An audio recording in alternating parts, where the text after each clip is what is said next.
آپ ہادیہ ای میگزین مضمون کی آڈیو ریڈ آؤٹ سماعت کر رہے ہیں۔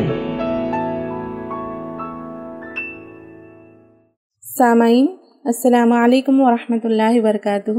میں ناظرہ نیرہ ہادیہ کے شمارہ اکتوبر 2024 کے مضمون کی آڈیو پروگرام میں آپ کا استقبال کرتی ہوں۔ آئیے ہم اس کا آغاز ہادیہ کے زمرہ النور سے کرتے ہیں، جس کا عنوان ہے درس قرآن، اور اس کی رائٹر خنسا سبحانی ہے۔ اعوذ باللہ من الشیطان الرجیم، بسم اللہ الرحمن الرحیم۔ یا بنی آدم قد انزلنا علیکم لباسا یواری سوآتکم وریشا وَلِبَاسُ التَّقْوَىٰ ذَلِكَ خَيْرٌ۔ سورہ اعراف آیت 26۔ اے آدم کے بیٹو، ہم نے تمہارے لیے لباس اتارا جو تمہاری برائی کی جگہوں کو چھپاتا ہے، اور تمہارے لیے سامان زینت اتارا، اور تقویٰ کا لباس وہی تمہارے لیے بہتر ہے۔ اس فرمودہ الہی سے کئی باتیں معلوم ہوتی ہیں۔ پہلی بات تو یہ کہ لباس اللہ تعالیٰ کی بہت بڑی نعمت ہے۔ یہ اتنی بڑی نعمت ہے کہ ہم اس کا شکر ادا کرنے سے عاجز ہیں۔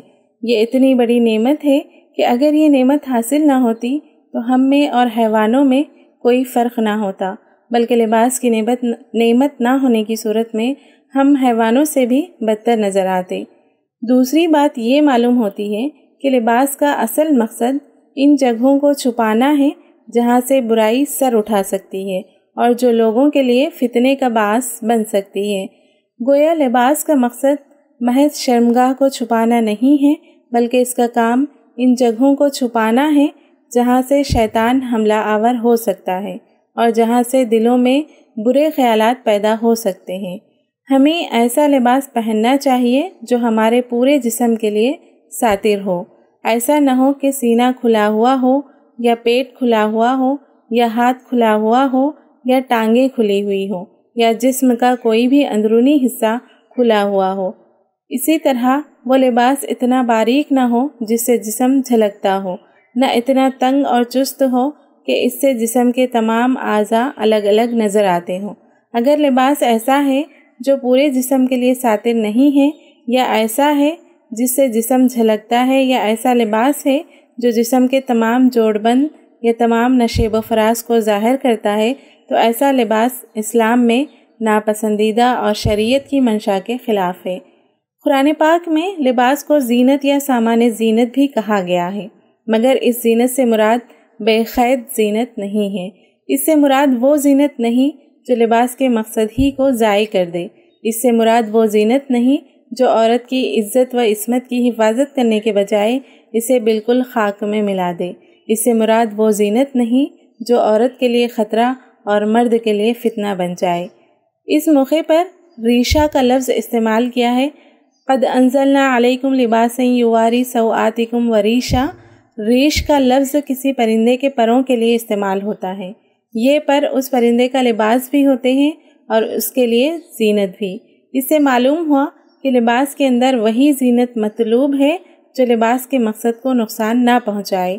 لہٰذا زینت کی وہ ساری شکلیں جو عورت کو عریانی اور بے حیائی کی طرف لے جاتی ہیں، وہ اسلام میں حرام ہیں۔